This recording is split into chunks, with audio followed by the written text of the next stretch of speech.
Look, I'd be lying if I said I didn't care about views. I like views. I want this podcast to get a ton of views.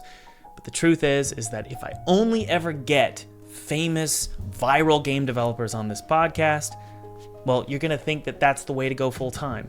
And the truth is that's not the only way to go full-time indie. In fact, for me, I didn't have a ton of followers when I released Pinstripe or Neversong. And neither did Bryan Blackford.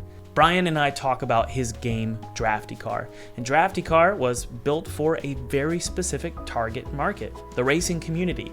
In fact, the racing community embraced it so well that Dale Earnhardt Jr., who, by the way, if you don't know, is the world's most famous NASCAR driver with 2.5 million followers, he shouted out not only Drafty Car, but he shouted out the developer, Bryan. So the thing that's neat about Drafty Car is the developer is a single gentleman. That's awesome. It's a one guy. You can actually make a full-time salary from your indie game if you target a specific market. You don't have to have this viral success in 2025 to make a full-time income. For Bryan, he made, frankly, a ton of money in just 2 months because he targeted a specific market. There's a ton to learn in this podcast. Stick around, it's going to help you on your journey in 2025. You're a full-time game developer now, and your story is so strange to me. I had trouble wrapping my head around what happened because you didn't make a game. Well, you didn't make your money from Steam, right? No. You didn't make your money from previous games. Your current game is called Drafty Car, and we'll talk all about Drafty Car. You found this strange bubble, this little niche, and it blew up. It really did. And it's a mobile game, but was that Dale Earnhardt Jr. was talking about it on his podcast? Yeah, and for those who might not know what NASCAR is or have much familiarity, Dale Earnhardt Jr. is like the most popular driver in the last probably 50 years of the sport, I'd say. He's won most popular driver like 20 times. For him to talk about it on his podcast was really quite crazy. Me being a fan too. Did you pay him to do it? No, it was just completely because he loved the game, and that just makes it like a million times sweeter. Yeah. Well, it's probably weird. There's probably like 1% of our audience right now listening who grew up in that world. Maybe I'm wrong. I don't know. When I think about gamers and game developers, I'm like, they probably didn't grow up watching NASCAR. But for me, I was forced to watch NASCAR every Sunday because we live in the South, right? And that's what you do. Did you have to grow up watching NASCAR? Yeah, I grew up on my dad's lap on our back porch watching racing. The first race I remember watching was I think it was like the 93 Talladega race, and just my favorite driver just ended up flipping. And so like I did grow up just loving the sport. Some people love it, some people don't. I mean, it's not for everybody, but it's definitely something I'm passionate about for sure. Well, I mean, the reason I bring this up, the fact that it's so niche, is that there is something to glean from your story, and we'll talk about your story and how you basically. You released crappy games, and you didn't always just make money off of mobile games. It's been a rough ride from what I've read about your story. But the reason why I bring up this niche, why it's so, what am I trying to say? The reason why I am interested in the niche NASCAR, this tiny NASCAR game, is that it's not tiny to this group of people.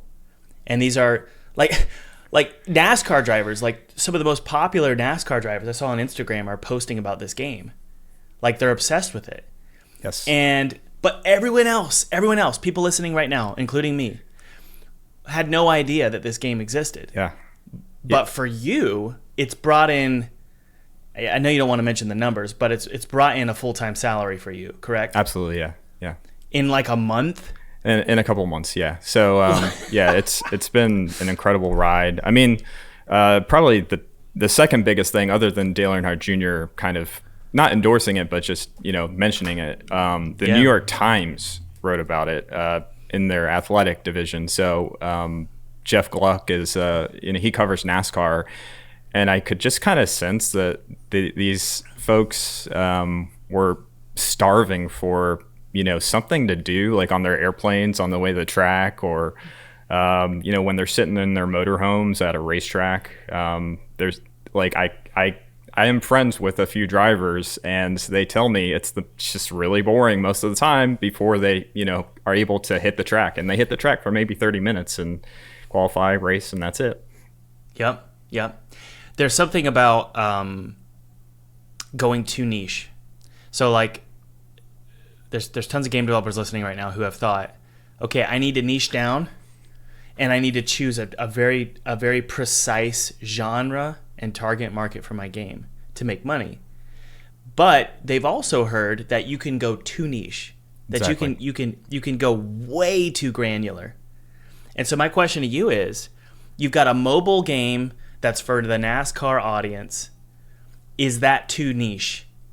So I look at the numbers, NASCAR average viewership. The Daytona 500 receives 5 million views every year. That's not a small number. And they average, throughout 36 weeks, they average 2 million to 3 million viewers for every single Cup race. And then there's support series that average 1 million viewers per race.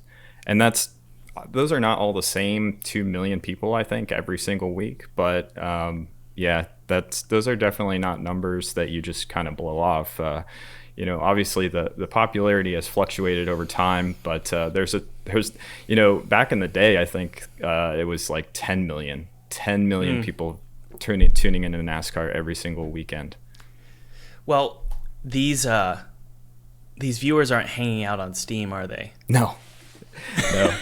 Steam is not the racing genre hangout club room.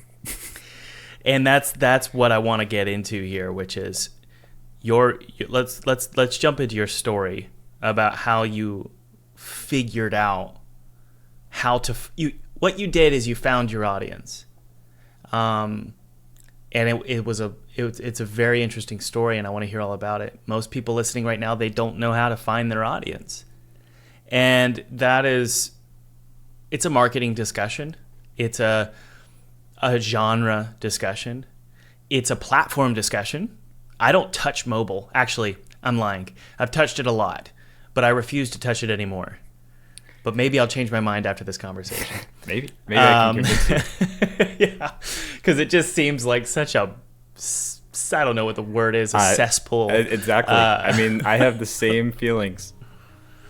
So how did this happen, man? Let's hear your story. How did you start making games, and what was it like getting to this point? Yeah, so I'm in my mid-30s, so it's been a long journey. I started playing racing games in 1993. It's the first recollection I have of playing a video game as a racing game. I think I played Wave Race for the Nintendo 64, and that was like my very first video game ever. Dude, we had this same childhood. Were you in North Carolina? Sorry to interrupt you. Were you in North Carolina? I grew up in Florida, so right. In the Tampa Bay area. So, but I've always just had an affinity for the Carolinas. I came up here as a kid. I just love the area. It's beautiful. You'd think like, oh, Florida, you're by the beach, but I just think North Carolina's better. But yeah. So it's funny because you and I were probably in the Carolinas playing Wave Race at the same age at the same time, because I'm almost 35. Right. And so we were probably both playing Wave Race yeah. in the 90s, late 90s. It's just such a buttery, awesome, smooth experience. Like Wave Race, it's amazing. If somebody can just recreate Wave Race, I think we'd both just be happy. Mm-hmm. I would memorize Drake Lake. There's a level called Drake Lake, yes. And I would memorize the exact turns at the exact time, and I can hear the soundtrack right now in my head for that level. Yes. Like it's right there playing on repeat in my head. That game is the only racing game that I like.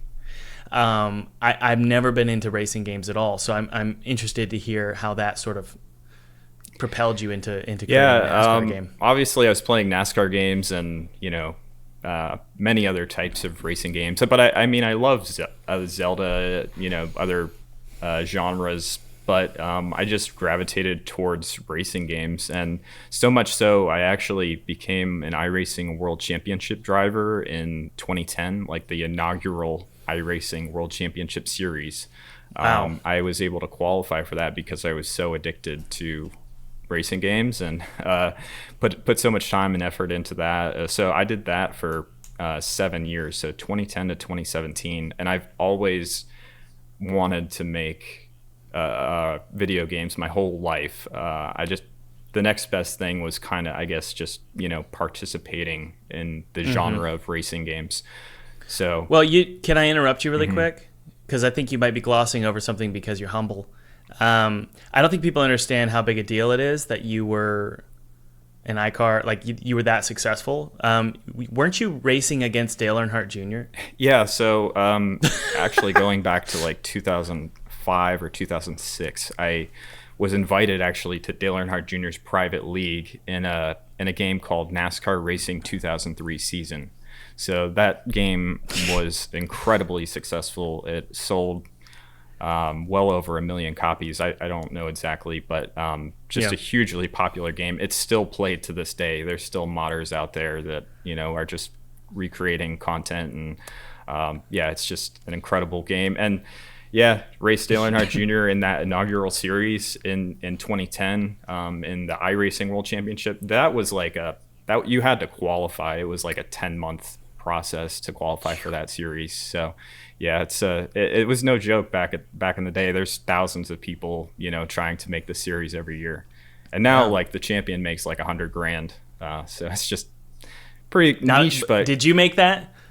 So I the best I did was 4th one year, so I made a couple $1,000, but it was I poured way too much time.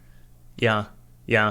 Well, side note here, and then we can continue with your story. I played Drafty Car today. I didn't know what I was doing. So like maybe it's because I'm just dumb, but like I feel like there's something about Drafty Car that's very, very intricate and technical that your world understands. Is that true? I agree 110%. Okay. And it really it's a huge limiting factor. But if you give it enough time, like my niece and my son, they can kind of figure it out after maybe an hour or so. Yeah, and they're really young. That is a long time for Yes. for a mobile app. Absolutely. To figure something out. Yeah. The reason I bring that up, dude, is because your experience of being an iCar racer is probably why this game is so successful, because you understand that world. Like, racing isn't just going fast. Racing is a very technical sport. NASCAR is a very technical sport, and you had to understand that to bring that into this game, correct? Correct. Yeah, it's a passion project for sure. Yeah. So this past you had is very integral to how you got where you are. Is Absolutely. My whole point there. Yeah, I would toil away in the iRacing garage where you're doing little clicks here and there, and it's like the kind of like a really terrible UI, but you're just like there's so many decimals and numbers and like you're putting rubbers and springs, all this technical stuff that nobody ever cares about. That was me, like basically just for a good portion of my life, over 10 years, just trying to find like that last little bit that I needed to be successful. Sure. Well, okay, so you were an iCar racer. You raced Dale Earnhardt Jr. How did you get into, I'm going to start making games? Yeah, right? So in 2017, I was able to land a job where I actually, I was really doing a lot of the things I was good at, like video production, video editing. I do like a lot of graphic design type stuff. I did a lot of email marketing. In general, I'm a marketer. So through and through, I'm kind of in the marketing genre. But I graduated from college, with something completely different, environmental sustainability. So like just completely different. I realized like it's gonna be tough to get a job, so I was like, let me like just build some skills in marketing. And at that point, I was able to secure a pretty good job, and so it was actually like a security company where they secure like phones on pedestals. So we would offer the pedestal, and the engineers that I worked with, they had these 3D models laying around, and they were like, I started playing with Blender, and that's like my first foray into actually doing anything 3D, and that was in 2017. So I just learned some basic skills, like I learned how to put the pedestal on a desk. I learned how to just do some basic movements in Blender, and I was like, this is so fun. I can't get enough of this. I loved like modeling like little simple things here and there, and I thought I was the coolest kid. Wasn't that when Blender kind of sucked? Oh yeah, It was right before. So like right before everything got great. That's when I had to get into it and learn. So I think that takes skill, man. You got to memorize all these. I mean, it's no surprise to me that someone who understands the intricacies of NASCAR understood the what was it? I don't know the version of Blender that was I'm trying to more remember accessible. The version number. Yeah. But to be able to, maybe it's 4.0, let's just say it's 4.0, to be able to understand Blender prior to 4.0. Yeah. Oh my gosh. It requires a lot of technical skill and memorizing hotkeys and stuff. Oh, yeah. So, yeah. Congratulations. And I think, man, Blender did such a bad job with their marketing. I think the upgraded version was like 2.78. That was like, oh my gosh, Blender. Oh my goodness. It looks like a modern program. I think you're right. Let's look this up here. Blender 2.78. I think so. I don't know. I know it wasn't a whole number. I was like, why is it not? Like, just use Blender 3, I know. Such a huge upgrade. Okay, so you were a marketer at your core. This is so interesting, by the way. You're technically excelling in the NASCAR world, even though it's, iCar racing, but still. And then you're also excelling in marketing. And it sounds like those two are going to have a baby. Yeah. So let's hear it. How did this all pan out? So in 2020, I got a job offer for the CRVA, the Charlotte Regional Visitors Authority, and I still work for them. And they own and operate the NASCAR Hall of Fame. Oh my gosh, the hall has so many cool things coming. The hall was near and dear to my heart, obviously. Being a huge fan of the sport, and was able to, do some cool stuff for them. But COVID happened like 2 months after I started working for the hall. So thankfully we had a fun balance, and I was able to keep my job. But all of our venues shut down for COVID. So it was tough. We were like, well, what do we do now? So there was a lot of downtime, but we stayed busy with like making videos for our Hall of Fame education program and stuff. At that point, I was like, it was September 8th, 2021. I was like, you know what? I should have started sooner, but it took me that long to finally say I'm going to do this. And I posted on social media. So all my social media was like my accountability buddy. I only have like 2,000 followers, but they keep track of what I got going on. Sure, I guess. Sure. So you got them to basically keep you accountable to stick with wanting to make games. Yeah. I said like day one of infinity of being a game developer. And I posted a silly video of me like using Unreal Engine's like default like car going around a track I modeled in like 5 minutes or something. Okay, we've got it. So Unreal Engine, your world is starting to be a lot different than mine now. Because I'm looking at it. You learned. Okay, by the way, I Googled it. Blender 2.8 was a big release. Right. So you were right. And so you understood the version before that, right? And then you also you started learning Unreal, which in my opinion is a much more complicated engine than Unity. But I guess it depends on what your framework is. It really does. Yeah. I want to get into that. Because it's just a totally different paradigm. I saw your blueprints for Drafty Car.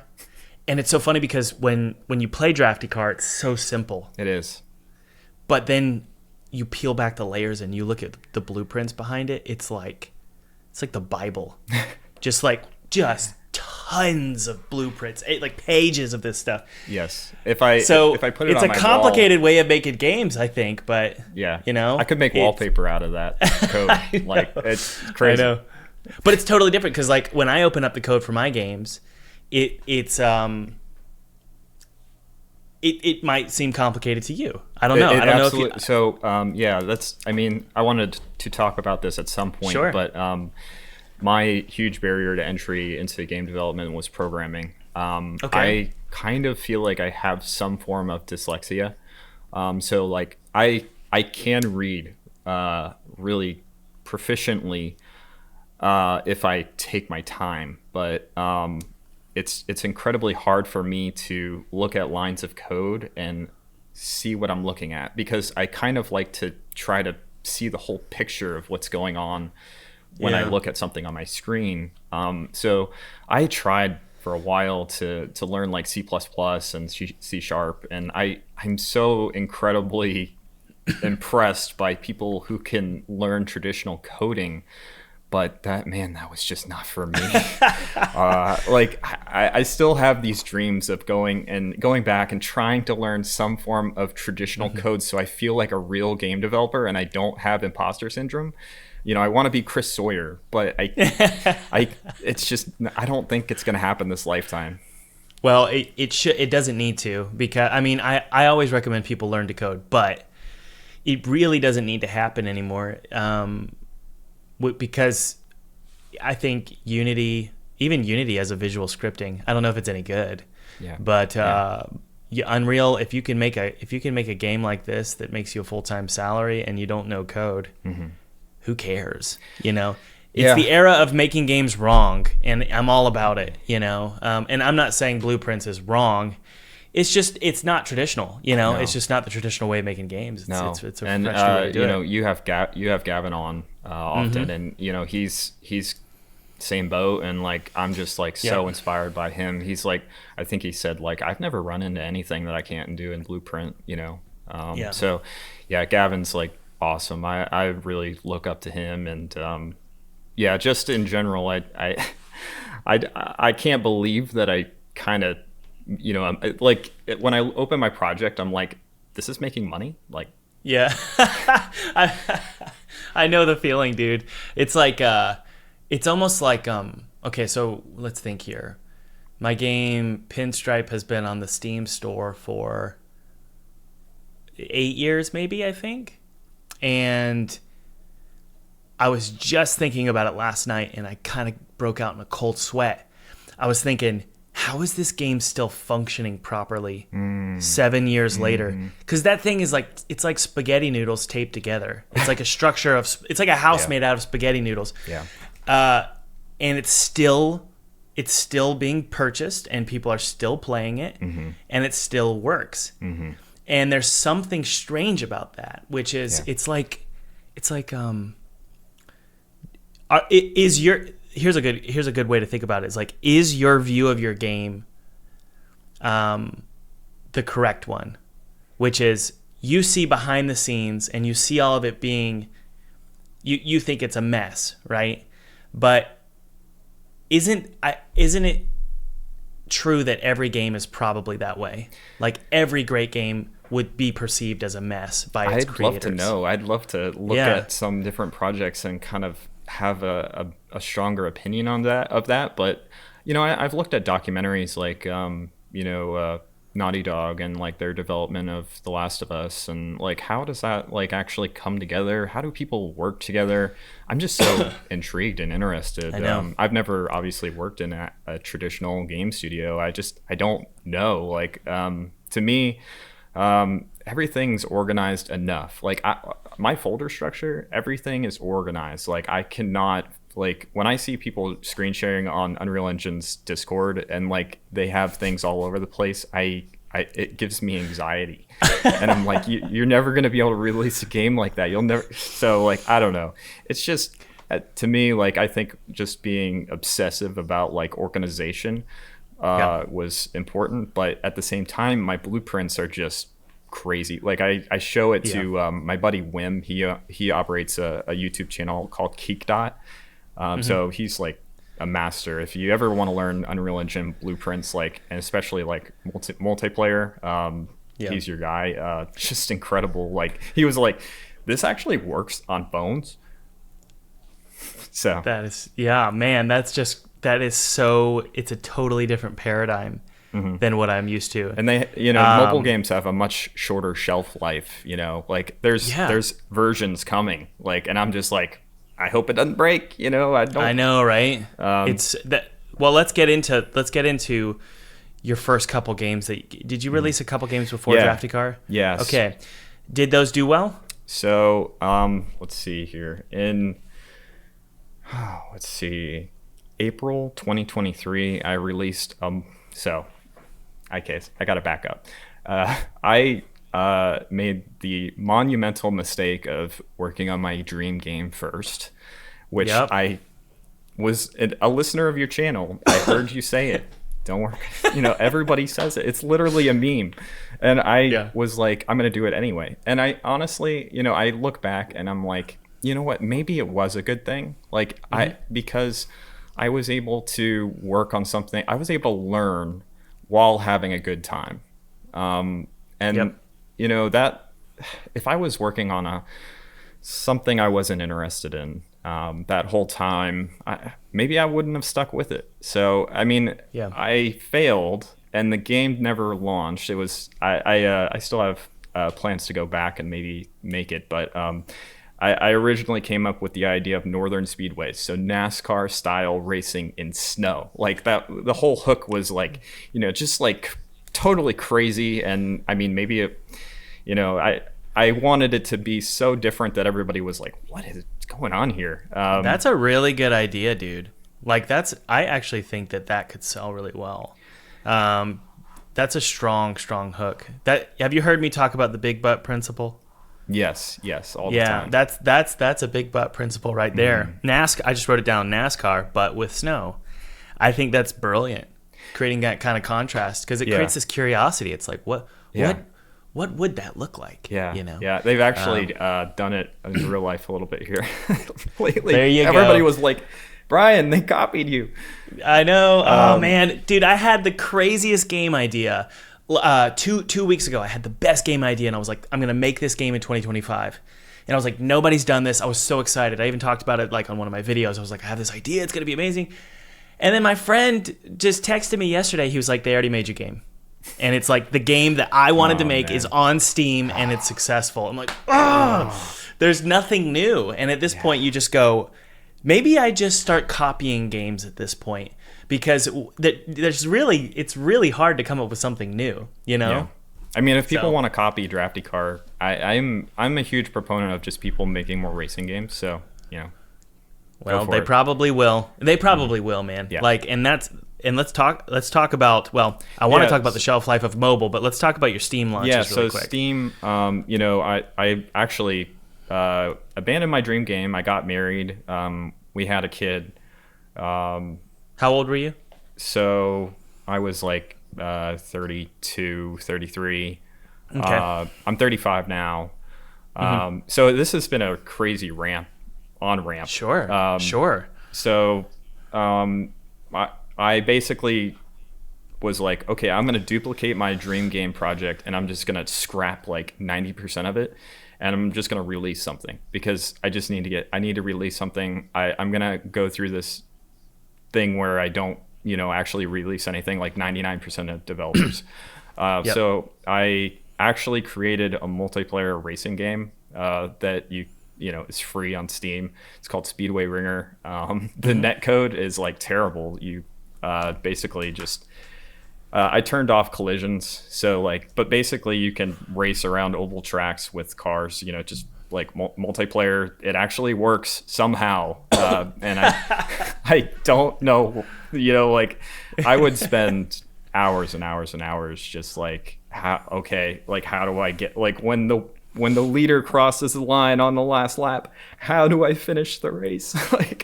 Yeah, so that was my first actual release. What's it called again? Speedway Ringer. Speedway Ringer. Yeah. Okay. So did this game make you millions? Yeah. So it was free to play. So I think last I checked, it has like 30,000 activations, but I think like the download number is just like way smaller than that. Anyway, it's like it's not a good game. It doesn't, there's no reason to come back to it after maybe like. So I asked you, I said, did it make you millions? And you said, yeah. Oh, no. No. Sorry.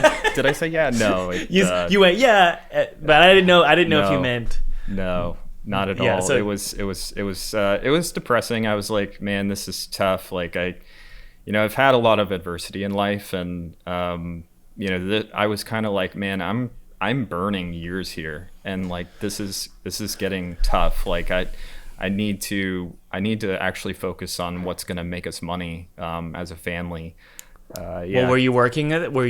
Yeah, I'm working full time. At the hall at this point. So, it's not like incredibly rough or anything, but like my wife has student loans still. I have a lot of credit card debt.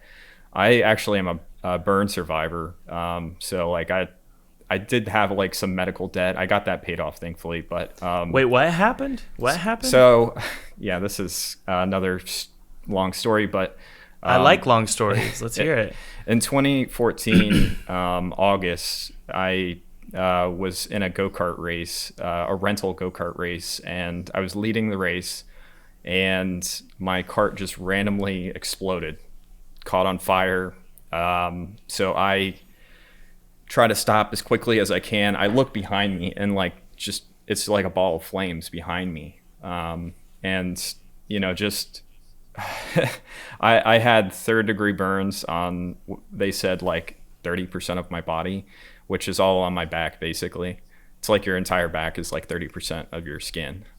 So that was an incredible setback back then. And then, just what made it a setback? I know it's an obvious question, but I like to try and dig in and figure out exactly why it was a setback. Yeah, was it because you were in the hospital for a while and I was actually so I was in the hospital for 3 days, and I am the most stubborn person in the world when it comes to medical stuff. Like this is getting off track, but like in general, like I know that it's a for-profit industry. My sister works for a hospital, and she's like, it's for-profit industry, get out of there, if you can get out of there. And I refused pain meds. I was like, because if you're on pain meds, they won't let you leave. You have to get off pain meds. You have to show some level of competency to get out of there. They said, you'll be back, you're gonna have skin grafts. This is something you can't have skin graft, like you can't refuse skin grafts for this. Yeah. So I never went back. And I used some really, like, I can go in your comments, and like if anybody has a severe burn or anything, like I could go into detail, but just incredible recovery. And I had some functional medicine doctors that I saw that were just so amazing. I'm all about it, dude. I was just talking about that with my wife, and this is a side tangent for sure. But and I'll find a way to bring it back to the conversation. But we were just talking about this yesterday. How it's like the moment me and my wife started to like do more like obnoxiously pretentious, crunchy health stuff. Once we started doing that, our life got so much better. Oh yeah. And it's like, oh, so all the people I used to make fun of are like onto something. I know. And so I know we because like my wife, she has a one of these chronic autoimmune diseases, and I won't get into it, but one of these chronic autoimmune diseases. We had the same life, dude. I'm telling you. Yep. And she was on pain meds, blah, blah, blah, blah, blah, blah, blah. And I would just pray. Please, Lord, can you just like fix this? And what fixed it was exercise, diet, water, protein, prayer. living our life outside of the doctor's office, Yes. just avoiding the doctor's office, Yes. and it all went away. Yes. Which is just so freaking. It's annoying to Frustrating. hear. It's what's frustrating. It's probably frustrating for some people to hear because it's like there are reasons to go to the doctor, but there was one for my wife. Like everyone, we always agreed for like I think it was like 8 years. It's like screw the people who tell us not to go, that are telling us to go see some wellness weirdo. Right. Yeah. And we'd make fun of that, and then we Shamed. finally were at our finally at our wits' end, and we were like, well, we got to figure something out here. And so we finally like, okay, well, let's try and be weird for a little bit, and it worked. Oh my gosh. I know? need to talk to you after because Yeah, we could benefit from some functional medicine doctors for sure around let's this area. let's definitely talk after this because our life is totally different now. Yeah. It was hard. Yeah. So So okay. I mean that all ties back into game development. Like if you're not healthy, like I was actually overweight, like really, really severely overweight, like in my early 20s, and I was just eating really terrible food. I didn't feel well, and I really think that's a strong part of game development is just being healthy and staying active. I have 2 dogs. They get me out of the house. Like it's really important. It really is, and I it's so funny. Like this seems like a tangent in this conversation. People are listening, like, okay, let's talk about game dev. But I don't know if you listened to the episode with Julian Ball. He's the creator of Lens Island. I watch all of them, but they all run together. He had a heart attack because just because he just wasn't taking care of himself. Yep. And he was just obsessed with making his game. I've been in situations where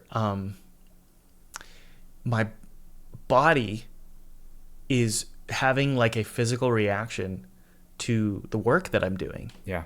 So like if I'm too obsessed with the game or trying to make money or whatever, my body just hurts. Like my whole GI is just a wreck. Yes. You can feel it in your gut. You can feel there's something about looking at a project. And so when I open up Unity and I see the mess of this project, because like I'm probably not as good as you are, but like because like our project it can look messy sometimes, and I think about how much money and time I've put into this thing. There's this crazy weight of like you're on thin ice, dude. Yes.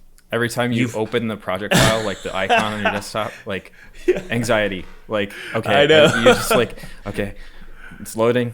And then like you get into the groove and it's like, okay, well, all right. But like, it takes a lot to like actually open the project. It does. It really, really does. Just getting it open and just powering through the feeling of feeling like you're not cut out for this. Because every game developer is every game is some kind of house of cards. You know, it's never going to be perfect, and it's never going to be organized perfectly. It's not a natural thing. Like we're sitting in front of a screen not. for hours on it. Like it's just not natural. Like we should be out, digging up dirt and planting stuff, but we're just like, no, let me do this crazy thing with these buttons and the screen and wiggle a little plastic thing. I know. Isn't it so funny though? Because it's like, it's totally unnatural, but it's also incredibly natural to build and break and want to play God and create this world. Yes. Yes. And also, providing for your family, blah blah blah blah blah, making money. So it's incredibly natural and it's incredibly unnatural, and that's what makes it into this incredibly disorienting career. And it's not like game development is like every other career. It's really not, because there's just so many freaking skill sets you have to learn. Yes. It's unbelievable. It's like building a house. I mean, you've talked about that a lot. It's like, and honestly, like a lot of people just say pick an engine, and I kind of am like, don't just pick an engine. Like you can be more strategic. You like for me, traditional code is hard for me. So like the biggest thing was having a visual scripting language. Like, and that is going to be, like, in my opinion, one of the biggest barriers to entry for game development is actually where the rubber meets the road, where you actually program the stuff. So, like, you need to like, okay, if you have no experience programming or very limited, you need to focus on what you're good at. Focus on an engine that has C# if you're good at C#. And I was thinking about this, like, Thomas, you're in Unity. I was like, man, Thomas is in the wrong engine. Like, he needs to get over to Unreal. Look at Lumen. Like, you're posting about maybe some issues with lighting. And I'm like, oh, Thomas, like, I know you think like Unreal you can spot an Unreal game from a mile away. But I know if Thomas Brush got in Unreal, like, it's just be like this incredible thing. But then I was like, C#. I mean, like, that's the foundation. That's where the rubber meets the road. Yep. It's also just something like a framework. So, like, I've been making games since I was 16 or 17. I'm 34. So half of my life I've been living in a certain kind of framework. And in fact, I would say half of my life is with my eyes closed, sleeping. Maybe not half. Not anymore now that I have 3 kids. But essentially the other 30% of my life is staring at a framework like Unity. And I used to use Flash. And Flash and Unity have something like a kinship. They're very similar. It's just a way of making games that's familiar to me, right? It's kind of like driving stick. It's like once you figure it out, you don't really remember what you're even doing. Yeah, it's all you're in the flow state. You're in the flow state.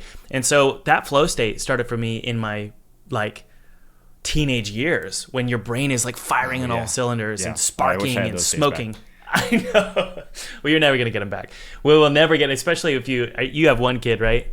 No, I'm going to have 3 in December. Man, yeah. Yes. You're screwed. Yeah, it's over, dude. Yeah, I got my first girl coming in December. I'm super awesome, man. Congrats. Yeah, so anyway, my framework is Unity. I don't know what that's called. I don't know what that framework is called. Something like object-oriented program. I don't know the right words, but right. Unreal is totally different. It is. I opened up Unreal, dude, and I was like, I can't handle this. I don't understand this at all. Yes. And like, you pick an engine, right? And then you're, okay, in the case where, you just pick an engine and start, okay, install 5 engines, and, like, you're going to spend X amount of time in each one of them. And like, because once you pick one, you're going to be like, well, I kind of like this, that, the other thing. It's like moving into a house, like, oh, well, it gets really hard to move out of a house after like a couple of years. It does. So, that's a good metaphor. Yeah. So I'm kind of in the boat where, you really just got to do your research. Look at people developing in an engine for a period of time, and then can you see yourself doing that for hours and hours and days and months and years? Sure. Because it gets way too hard. Like, I'll never switch from Unreal. I can't see it happening. And that's why when the Unity debacle happened, when Unity tried to be money grubby. Oh, that must have been terrifying. It was terrifying, and I'll tell you why. I run multiple businesses, okay? I run a game studio, and then I also have an educational platform where I teach about making games. And they both bring in really good money for me and my family. And both of those companies that I run, they hinge on Unity. Like, the whole thing is the foundation is Unity. Yes. And so when that fell apart, when it seemed like Unity was just going to explode, I was like, what am I going to do? And so I downloaded Unreal, and then I downloaded Godot, and I was like, oh no, I hate both of these. I like Unity. It's not that Unity's better. I like Unity. You're moved in. I'm moved in. That's a great way to put it. So it was hard. It was really hard to see Unity almost implode. Yeah. And I'm glad that they seem like they're on a totally different trajectory now. Right. Yeah. So. Sounds like they are recognizing the errors of their ways. Yes. Yes. Well, Absolutely. Tell me about these games that you released. How did it feel when so this is 2 games so far that you've released. And have you made a single penny from these games? No. So yeah, it was getting to the point where, my wife, she's able to, sit on the couch and watch Netflix after work, and, but like, Yeah. I'm over here toiling away, and, it's like, are we going to actually like make a dime, after like, a few years of doing this? And I was like, this is honestly like, I'm going to try to make this work. It was tough. There was some difficult conversations, and like, do I really keep investing this amount of time? Because I could get some, side jobs to try to pay off our credit card bills and, whatnot. But it's just, daycare is, oh my gosh, it's so expensive, man. So like, it's, it was tough, but I was like, okay, let me boil this idea down even further. So I used to play a game called Nasty Car back in the day. It was just almost exactly like Drafty Car, but just lacking like a million things.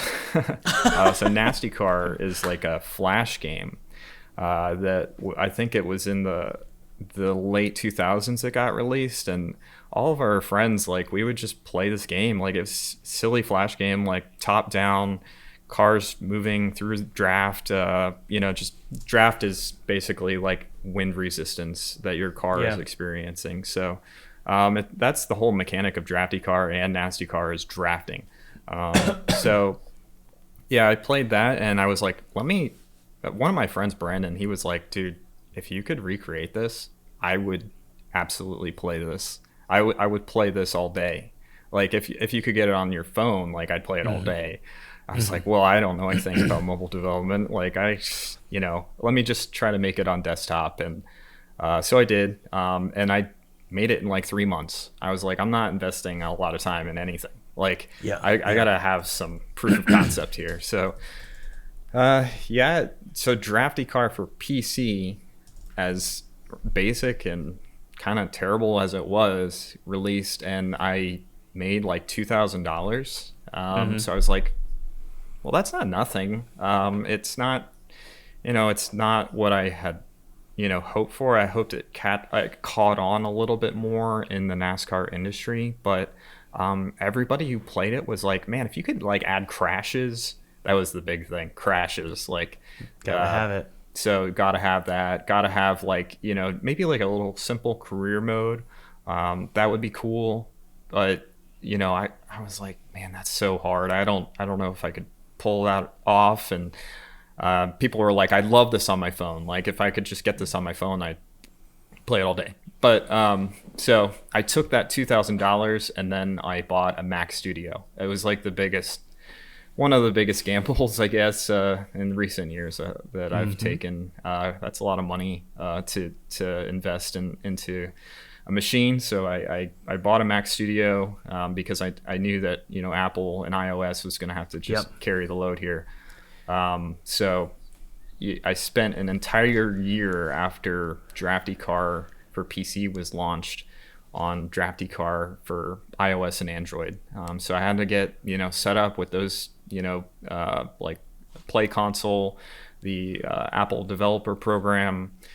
It's like $100 a year for Apple Developer Program. It's $25 one-time fee for Play Studio or Play Console. So just a little bit of upfront cost. I actually started my LLC, so I like kind of dug in. I was like, I'm gonna try to make this work. So like, whenever you form your LLC, it's like, it's a lot of money to just kind of put into something without any money coming in. So that really kind of like sparked my passion to get going again. And eventually in August of this year, I launched Drafty Car for iOS and Android. How did you... Okay, you're a marketing guy. I'm a marketing guy. Probably to my detriment. I think about marketing all the time, and I probably need to give more headspace for the creative side of games. But how did you know, or did you know, that there was a market in the mobile space for this? I knew there was, but my biggest fear at night was, is anybody ever going to find this? Because I know. That's what I'm wondering. That's what mobile games historically, they die before they even anything ever happens. Like you just throw it up there, nobody ever finds it. It's just like the only way to find it is to pay for a ton of ads, get a ton of installs, and hope that some of them bite and do some in-app purchases or whatever. So I honestly feel like did almost everything wrong in the whole process. Like I relied on earned media, organic traction, and honestly, that's just so risky. But I knew that it was fun. Like I played this game, so I would take the light rail to work every day. I'd have 26 minutes there, 26 minutes back to play test this thing every single day. So I knew it was fun. I just worried so much about actually people discovering it. Well, did you do any gimmicks to try and get earned media, or did you just hope that it would I happen? edited a funny little video that had some funny commentary on Twitter. When I launched the game, I had 2,500 followers on Twitter at the time, and so I'm friends with Landon Castle, Parker Kligerman, a couple of NASCAR drivers, and they were like, dude, this is so fun. They installed the beta version. They were like, oh my gosh, this is so fun, dude. I can't wait for you to actually launch this. Dale Earnhardt Jr. remembers me from back in the day, but not super well. So I wasn't, I did not think Junior would ever get a hold of this game and mention it on his podcast or anything. I had no way of contacting Dale to even but try you to did have facilitate contact with Parker. I looked up Parker here. He's got 96,000 followers on Twitter. Correct. Yeah. Or on X. Okay, so what we've got here is we've got a little bit of a interesting framework for people listening. I got to speak with Chris Sikowski last week, and he's an indie game marketer. Yes, I watched that whole thing. He's great, incredible, and he was like, "Look, you could post to Twitter all day long, but the way to get people to play your game is to have I remember him saying have giant friends, you know." And my question for you is if you had not had these friends, and if you had not known Dale Earnhardt Jr., what would happen to this game? If I had zero, Yeah. I think that there's a small chance that somebody would play it. So Bubba Wallace, has the most followers of any NASCAR driver on the circuit right now, and he ended up posting about it on his social media. So if I turned my social media off, I had nothing. I still have. So I have a buddy that works for 2311 Racing. That's Michael Jordan and Denny Hamlin's team in NASCAR. I have a buddy that works there. I would just probably say, hey, Eric, can you just have Bubba play this and see if he thinks it's cool? Yeah. That would be my strategy. It's so weird because in my head I'm like, NASCAR drivers aren't going to play games. But I'm watching. I was before this call. I was looking at all these NASCAR drivers who are. Dude, I'm telling you, it felt like it was paid. Yes. I think I saw Bubba post about it on Instagram, and I was like, it's because the way I'm seeing it is I was like, is Drafty Car one of those apps from those random I don't know if they're Asian or something, but those apps that are just fraudulent. And they're paying Bubba Wallace $1 million to go, wow, this is so cool. Yes, yeah. That's what it looks like, kind of. It looks like that. So Yeah, I've not spent $1 on marketing, and the response has just been like, dude, this is just so fun because it's such a narrow band of people that would be interested in something like this. But those people also, like, Bubba Wallace has, I don't know how many followers on Instagram, but the 500,000. the post had 10,000 likes on it, and everybody's asking, what game is this? What game is this? Like, so I actually talked to my friend Eric, and he's like, dude, these guys actually just like the game. Like they like playing it. They think it's hilarious that they can go into debt and, you know, try to pay off their loans and crash cars. Your wife came up with that, didn't she? I'm sorry? Did your wife come up with that?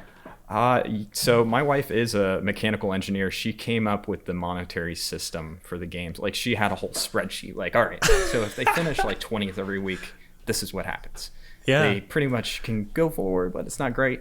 But so like I had a whole spreadsheet. I'd change one button and like I could see like their projected earnings for like the year of racing in career mode. So yeah, she was a big part of that. And yeah, mechanical engineer. She knows like Excel. She can do some crazy stuff. It's really cool.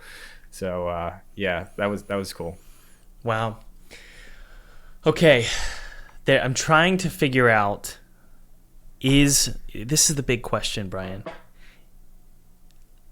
I don't know why I always say I haven't made I don't make mobile games. I've released on mobile 3 times actually. Let me think about this. I made a game called Crunch 'em Numbers. And it was a puzzle game, and I released it, got buried. I released Pinstripe, my game Pinstripe, on mobile, got buried. Neversong didn't get buried because Apple Arcade bought it and licensed it. So we made I would say a lot of money. We made a lot of money from Apple Arcade. Yeah. A lot of money. What year was that?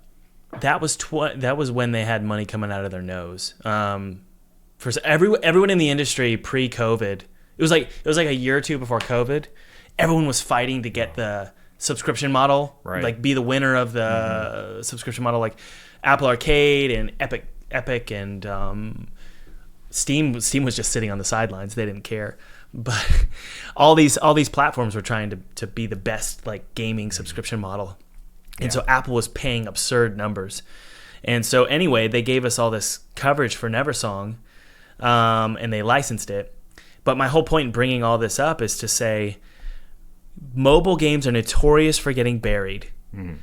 Do you advise people listening right now to pursue a mobile game launch? Yeah, I'd recommend people do their research, you know, just like you need to have an audience. Like I don't know if you can just come up with a basic mobile game and it's like gonna pay off for you right away. Like, you know, it is a tremendous success story, but yeah, it's tough to give that recommendation because I don't know what you're working on. But really, like, you know, I think the risk was a little less risky just because of the fact that I knew people with, you know, I knew my buddy Parker and Landon Castle. I knew that they love the game. They have 90,000 followers. I knew all my friends on Discord. We, you know, stay up at night and I'd show them like the progress and they're like, dude, this is cool. Like, you know, so I'm getting feedback, but they're friends. So like, you're just kind of like, you know, they're friends. They're just saying that because they like me. But yeah, I just got a lot of positive feedback in the development process. And the cool thing is, like, you don't have to go that far down the rabbit hole to determine, I think, if a game has the bite. If it has the bite, you know, when you send it to your friends, like, I can see how many times that they've played it. Like, I don't tell them that, but like, on the can you really on the beta platform, I can tell how many times you open this thing, man. That's hilarious, dude. Yeah, so you know, I like, it wasn't just like, oh, you know, I think it's cool, but no, they were playing it on their free time. Yeah. The bite. What is that? It's just when you bite down, it's juicy and it just like splatters all over the place. Like it's just yeah. When you open up that app, you can see it on their face that they and like got a juicy experience. And like having a background in video production, I saw over the years how quickly people would turn off my videos. Like they'd be like, oh, this is cool, and then they just start talking while the video is playing. I'm like, I spent like 20 hours on this video and you're just you're not even finishing it. Like you see the YouTube like numbers like, oh yeah, people are interested. No, they're not. Yeah. So like you just see like how short people give anything that you create. Like it's so hard to create something, put it into the world, and for anybody to care. Like it's so freaking hard. That's like so yeah, just knowing that you've got something that's a little bit more than just like, oh, I'll play this for 5 seconds and okay, never mind. Well, to sort of wrap this up here, man, I've written down some notes here. I'd like to try and create some kind of framework for people, and that they can apply to their lives and their career. Number one, you had a passion, and that was racing, like an insane level of passion, so much you burned your back off for it, right? Mm-hmm. That passion then created connections, right? Mm-hmm. And so you had connections in an industry and a passion in an industry. You then turned that into money by creating a product about those two things, or creating a product about that passion. So there's something there. There's something there to say that no matter, like a lot of people listening right now, they're probably like, maybe some people do have connections, and they have connections in the film industry, or they have connections in the Twitch space, like streamers on Twitch, or the book world. Maybe they have authors that they're friends with. And what you've done is you've gone, okay, I've got these connections here, I've got this passion here. What if I built a product and then utilized these two assets and created a product? Yeah. And it's just like magic. Or it's not magic, it's like clockwork. It's like bang, there you go. I would say sell the product. Passion is like maybe 70% of it, maybe 80, honestly. Like if you look at my project, you'll be like, what does rear drag mean? Like what are these things? Like it's like I've kind of like built my own engine almost. Like we talk about this a lot, is just like once you get so in the weeds like with your project, your engine is like, it's just something unique to you that you've created. Like that's your game.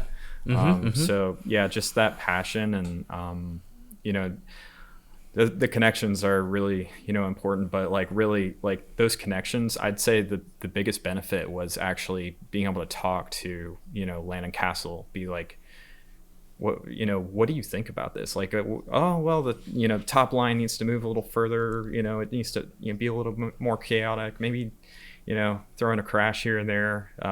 So like all that little feedback is that's what I use my connections for. I didn't tell anybody to, hey, post about this. Hey, I need your support here, or, I need to make money on this game. I didn't tell anybody to post about it. I didn't tell any of my friends to post about it, honestly. Like I was just like, please let this thing like organically take off, and was able to do that for sure. It's definitely organic, but I don't know if it's that simple. No, it's not. It's not totally organic. No, it's not totally organic. But it is organic in the sense that it's not paid media. But it is serving the same.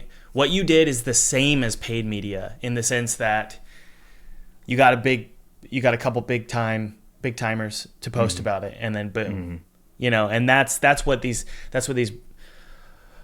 PR agencies and publishers are doing. Is they're like, well, let's go pay PewDiePie to or whoever, Jacksepticeye or Markiplier to play this game. So the only difference is you got it for free. And here I'm going to write this down. I'm writing down 2 words for the audience listening right now.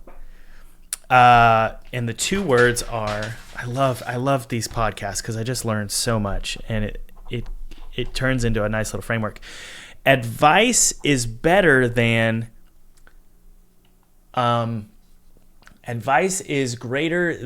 a request.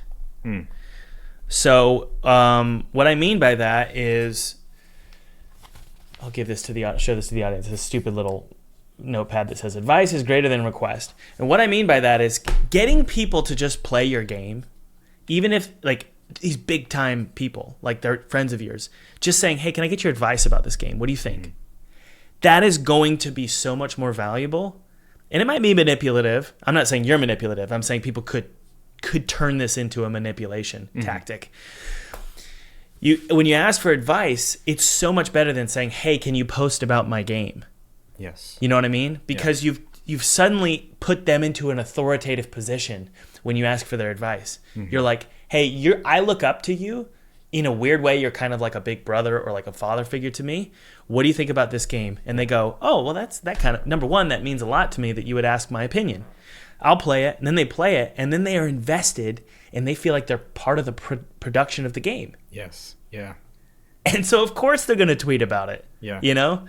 Yeah, and like if somebody plays your game and you get like, I can link below in your comments like where Bubba plays the game, and he that's actually footage of him winning for the first time in Drafty Car, and the look on his face to elicit that kind of response from somebody. Like, you've got something. You've at least got something for a narrow band of people. Yep, and that's enough. Now, to wrap this up, one final question for you. Is this game going to just dry up on the vine really quick? It has a little bit, yeah. I mean, to go into a little bit of the numbers, Sure. Drafty Car is free to download, so we rely on ad revenue. We relied on ad revenue actually up until early October. We launched an ad-free version for $10. So an incredible, that's like a lot of money for a mobile game to turn off ads. But like people are like, this dude thinks he's like king of the earth, like he's releasing it for $10. Like I can buy Stardew Valley for less than that. So that's but again, it's like hiring a chef to make a personalized meal for you, a gluten-free, dairy-free, just like organic, like just so. Not saying that my game. So I wrote down $10 cheap pizza from your conversation with Mark Brown. Yeah, that's apparently what it is. That's what my game is. I realize now how insulting that was, but I wasn't trying to be insulting. No, but it's perfect. It's the perfect analogy for, games that just are a little bit smaller in scale, it's time. Like we don't spend as much time on $10 pizzas. Yeah. It's not, and there's only so much you can fit into, 5 minutes you're making a $10 pizza. Sure. So I don't know how long it takes to make a pizza, but, that's what mine is, but it's kind of like a pizza with like all these crazy toppings that nobody would ever, think to put on. And like this small fraction of the universe just was like, I'm addicted to this. Yes.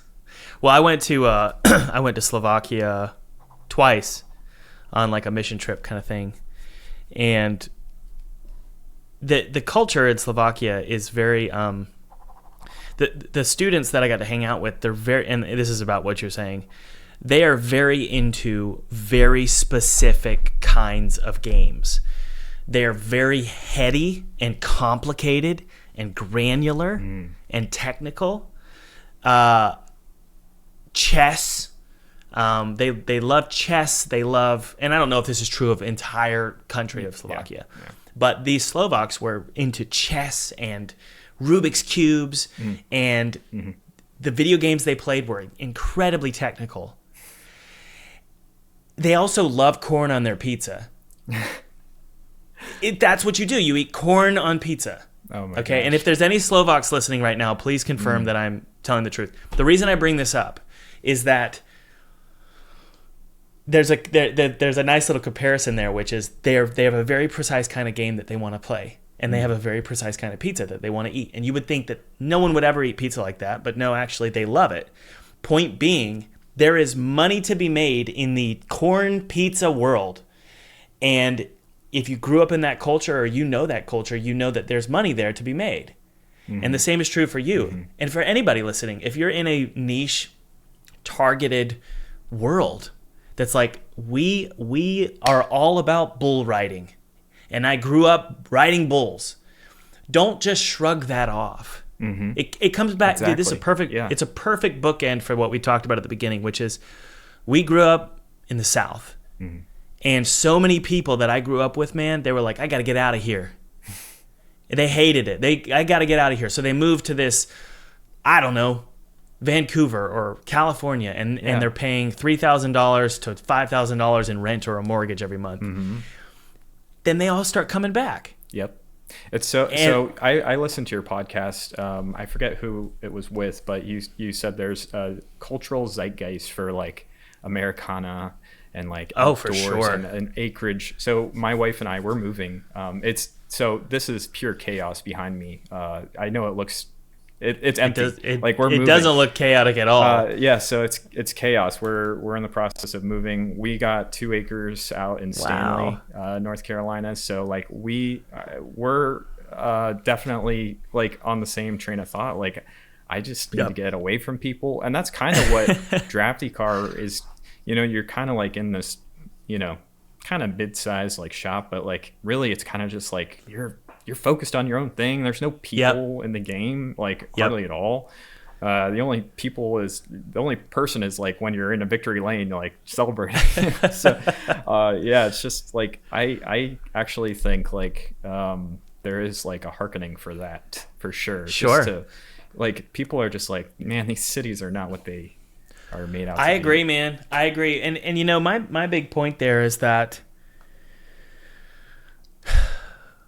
I have ranted on live streams about people trying to, or game developers trying to fit in and to make games that are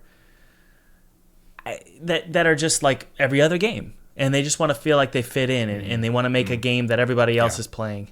Yeah.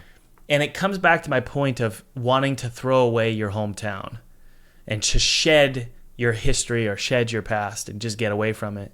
Yeah. My theory is that is what you were given.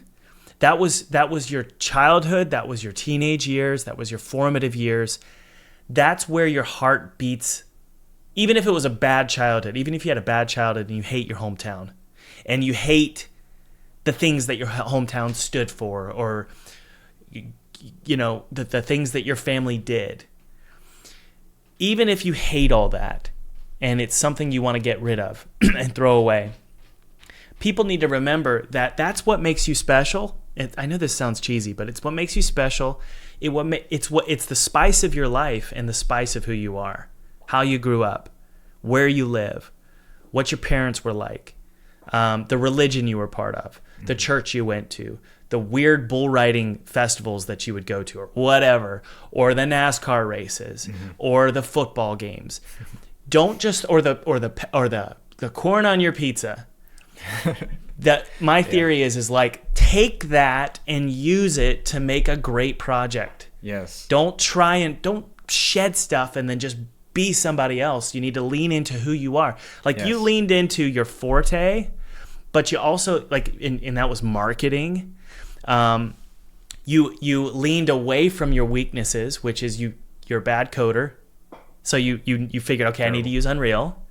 And then you said, okay, but what do I know? Well, I know NASCAR. I know racing. That's what I know. Yep. And so you just leaned into that, and it turned into a full-time paycheck, which is incredible. Yeah, and right? I feel like part of the game, like you get notes from your dad. Like every like if you crash your car and he has to fix it, like he says, all right, like the car that you named is fixed. don't do that again. You know, you just like, and it just says dad at the bottom. Like it, you know, like, and you get this to start career mode, like it actually takes over the screen. It's like a full screen note from your dad, like saying, hey kid, like I got this thing ready to go. Like, you know, it'll pass tech inspection. But yeah, like that was like, I feel like that's missing from games, is like, you know, just in general, like I love my dad. He's done a lot of great things for me. So like, I just put that in the game. Like I wanted other, even if you don't have a dad, like you know, just somebody, you know, is alongside you in this journey. I thought that was cool. Like, I mean, exactly what you said, you know, you just can't, you don't want to shed, you know, just the personality, the like, and it doesn't all have to be positive experiences. No. Obviously you put in those hardships. Like the most intriguing part of NASCAR is if you lose focus for a split second, you crash into a wall at 190 miles an hour and you're sweating and you're just like spinning through the infield. You've got grass flying up in the air and like coming into the window of the car, and you get dirty and you're just like, and then your car's on fire and you're just like, I gotta get out of this thing. Like, oh, it's just like, you're just fighting for your life, and the ambulance comes up. They're like, you okay, man? And you're like, I just hit a wall at 190 miles an hour, but yeah, I guess I'm all right. All right, just you caught on fire on a go-kart, and you just like, you know, just that adversity is so raw. Like motorsports is like so raw. Like I've been watching Senna on Netflix. It's just incredible. Like I highly recommend watching that. That's a Formula One driver that passed away in a crash tragically in '94. But I just love all motorsports, man. And like I'm not going to do anything other than racing games. I just don't see it happening. It's a narrow band of focus, and I know it's crazy. I know like one of the number one things is like, okay, for your first game, just rule out racing games. Like just don't do them. I agree. And that was hard to hear, but I think that there's definitely ways you can put your passion into any kind of genre and it can work out. Sure.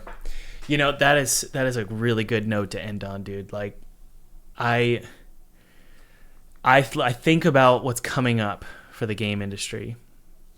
It's a bunch of asset flip games. I've talked about this, but it's a bunch of asset flip games, and it's a bunch of AI games. Like Elon Musk he's so excited, you know, and I don't mind Elon Musk. Like a lot of people hate his guts. I really don't mind him, but like. What I do mind is this AI game studio he's creating. I'm like, crap. Oh, this is gonna be just gonna be a real studio. Maybe I don't know. I don't know what that means. Well, what is it? Yeah, I think you might be on this. Yeah, maybe not. I have no idea. But my point is I just want game developers listening right now to say, okay, look. If there's going to be a bunch of AI games and there's going to be a bunch of asset flip games, the smartest thing to do is to bring everything that I have inside of me, all of my personality, all of my passion, all of my history, and put it into a more personal project, because those are going to be few and far between, and thus more valuable. Yes. You know? And that's exactly what I wrote down. I was like, if I can get what's inside of me out of me, I will make enough money to feed our family. Like, I'll be fine. I just have to get it out. I love that, dude. All right, we've got Mr. Bryan Blackford. We've got a link in the description for you for Drafty Car. Anything else you want to leave the audience with as we wrap up here? It just feels weird to be like, you've had like 5 legends in a row, and then you've got me, who's just. So I just want people to know, like, don't give up. Like, it can work. It took me a long time, but I'm finally to the point where I've had a small amount of success, and even the smallest amount of success tastes so good, and it'll propel you to keep going. And that success, it might not even be money. It might just be somebody loving to play your game. So don't give up. That's what I tell people, is like, never give up.